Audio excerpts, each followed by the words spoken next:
Hi, and welcome to a special edition of the Magnolia Minute. My name is Grant Eloi, Natchitoches Parish Schools Superintendent. We're living through a time right now that offers many questions and unfortunately, oftentimes not a whole lot of answers. What I'd like to do today is to answer some of those questions that people have been asking and hopefully put everyone at ease about what the future holds for our school district. I'd like to start off by saying that the food service program to feed Natchitoches Parish school students during this time of COVID-19 has ended as of May 19th. During that time, the food service workers fed 73,757 meals.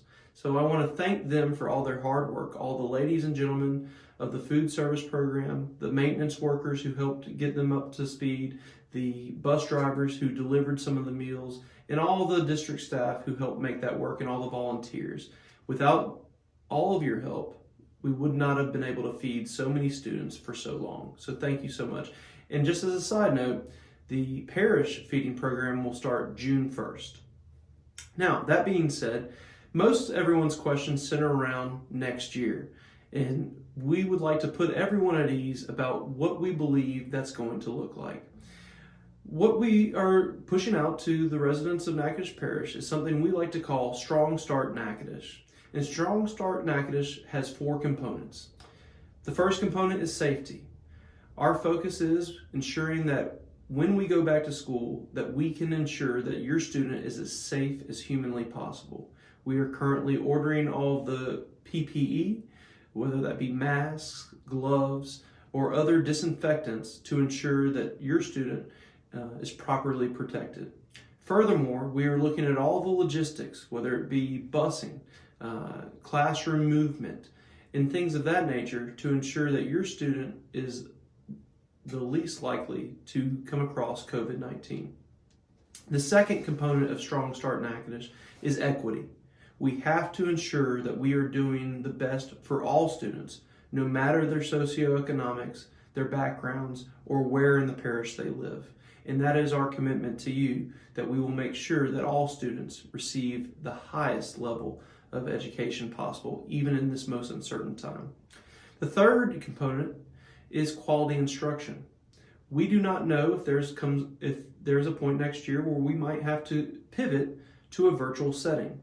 If that happens, we want to ensure that we have the infrastructure in place as well as the professional development in place for our teachers so that we can ensure that there is no drop off in the quality of instruction from the classroom to the computer. And so that is what our curriculum team, our principals, and our school leaders are working on diligently every day to ensure that there is no lapse in the quality of the instruction that your student is receiving in Natchitoches Parish.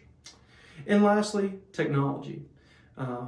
With technology, we have to be looking in creative ways to ensure that our students have the technology that they need and that they are also have the infrastructure needed to make that technology work. And what we're talking about here is internet. As you well know, many of the parts of the parish do not have proper internet or cell phone coverage, and then some folks do not have coverage in their house simply because of the cost associated with that. What we're looking at doing is addressing those needs through CARES Act funds. As many of you know, the federal government has granted Natchitoches Parish through the state $2.9 million to address the issues that have become apparent because of COVID-19. We believe those big issues are our technology infrastructure, so we will be purchasing devices so that all students in the entire parish will be one-to-one device. That means if we go to a situation where we have to go to virtual school, every student, no matter their need, will have the opportunity to take home a device if necessary. The second part of that is internet. And we are looking to start a program that we are terming Network Natchitoches. And in that program, what we're attempting to do is bridge the $1 billion infrastructural gap of lack of internet in this parish. We are going to have 100 hotspots around the parish at different businesses, churches, and other organizations that we can project our internet signal 1,000 feet so that way students are never too far from internet. Is this a perfect situation? Of course not. but we want you to know that we are doing everything in our power to bridge that technology gap for all students. The other thing we're doing with our CARES Act money is we are investing in making sure we have the proper medical supplies, thermometers, disinfectant in place so that your students are safe when they are at school. We are still waiting on information from the state, information from our new state superintendent, but we are planning for 3 different options this next school year. One option would be completely virtual, and we hope that's not the case. Another option would be a hybrid version of school, where perhaps part of it is virtual and part of it is face-to-face. And finally, we are also preparing for the option of face-to-face school, which we hope, we pray, and we are planning that is the option that we are able to choose.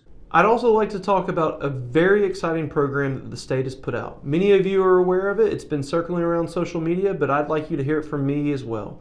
This is the P-EBT program from the state that awards $285 per child who is on free and reduced lunch. The good news for Natchitoches Parish is all of our students in all of our schools are on free and reduced lunch with the exceptions of middle and E-Lab. So that means for every child in your household, whether it's 1 or 10, you can get $285 of P-EBT money to go to the grocery store and feed those children. I know these are hard economic times, so we want to make sure you're fully aware of the options out there. You can go to the LDOE website, you can call our office, or you can go to our website and access this information. Please take advantage of this program and please reach out to us so we can help you take full advantage of this state program. Thank you.